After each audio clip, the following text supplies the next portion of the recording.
By the end of a week, they had lost all hope.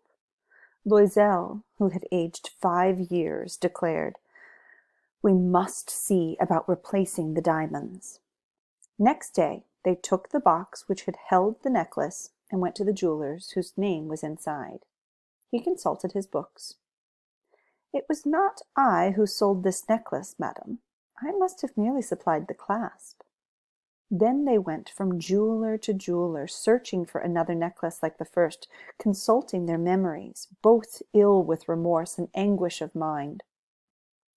In a shop at the Palais Royal, they found a string of diamonds which seemed to them exactly like the one they were looking for. It was worth 40,000 francs. They were allowed to have it for 36,000. They begged the jeweler not to sell it for 3 days, and they arranged matters on the understanding that it would be taken back for 34,000 francs if the first one were found before the end of February. Loisel possessed 18,000 francs left to him by his father. He intended to borrow the rest. He did borrow it, getting 1,000 from one man, 500 from another, 5 louis here, 3 louis there. He gave notes of hand, entered into ruinous agreements, did business with usurers and the whole tribe of moneylenders. He mortgaged the whole remaining years of his existence, risked his signature without even knowing if he could honor it, and appalled at the agonizing face of the future, at the black misery about to fall upon him, at the prospect of every possible physical privation and moral torture, he went to get the new necklace and put down upon the jeweler's counter 36,000 francs. When Madame Loisel took back the necklace to Madame Forestier, the latter said to her in a chilly voice, "You ought to have brought it back sooner. I might have needed it." She did not, as her friend had feared, open the case.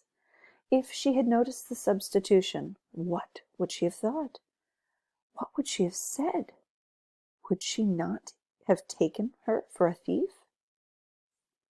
Madame Loisel came to know the ghastly life of abject poverty. From the very first she played her part heroically. This fearful debt must be paid off. She would pay it. The servant was dismissed. They changed their flat. They took a garret under the roof. She came to know the heavy work of the house, the hateful duties of the kitchen. She washed the plates, wearing out her pink nails on the coarse pottery and the bottoms of pans. She washed the dirty linen, the shirts and dishcloths, and hung them out to dry on a string. Every morning she took the dustbin down into the street and carried up the water, stopping on each landing to get her breath. And clad like a poor woman, she went to the fruiterer, to the grocer, to the butcher, a basket on her arm, haggling, insulted, fighting for every wretched halfpenny of her money. Every month notes had to be paid off, others renewed, time gained. Her husband worked in the evenings at putting straight a merchant's accounts, and often at night he did copying at 2 pence halfpenny a page.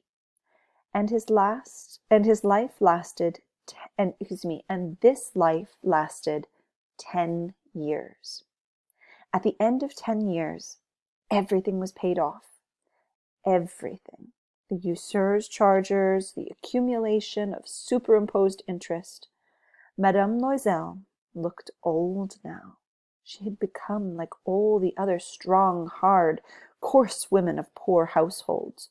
Her hair was badly done, her skirts were awry, her hands were red. She spoke in a shrill voice, and the water slopped all over the floor when she scrubbed it. But sometimes, when her husband was at the office, she sat down by the window and thought of that evening long ago, of the ball at which she had been so beautiful and so much admired. What would have happened if she had never lost those jewels? Who knows? Who knows? How strange life is! How fickle! How little is needed to ruin or to save! One Sunday, as she had gone for a walk along the Champs-Élysées to freshen herself after the labors of the week, she caught sight suddenly of a woman who was taking a child out for a walk. It was Madame Forestier, still young, still beautiful, still attractive. Mademoiselle was conscious of some emotion. Should she speak to her? Yes, certainly. And now that she had paid, she would tell her all. Why not? She went up to her. Good morning, Jean. The other did not recognize her, and was surprised at being thus familiarly addressed by a poor woman. Oh, but madame, she stammered, I don't know. You must be making a mistake. No, I am Mathilde Loisel. Her friend uttered a cry. Oh, my poor Mathilde! How you have changed! Yes, I've had some hard times since I saw you last, and many sorrows, and all on your account. On my account? How was that? You remember the diamond necklace you lent me for the ball at the ministry? Yes. Well? Well, I lost it. How could you? Why, you brought it back. I brought you another one, just like it. And for the last 10 years, we have been paying for it. You realize it wasn't easy for us. We had no money. Well, it's paid for at last, and I'm glad indeed. Madame Forestier had halted.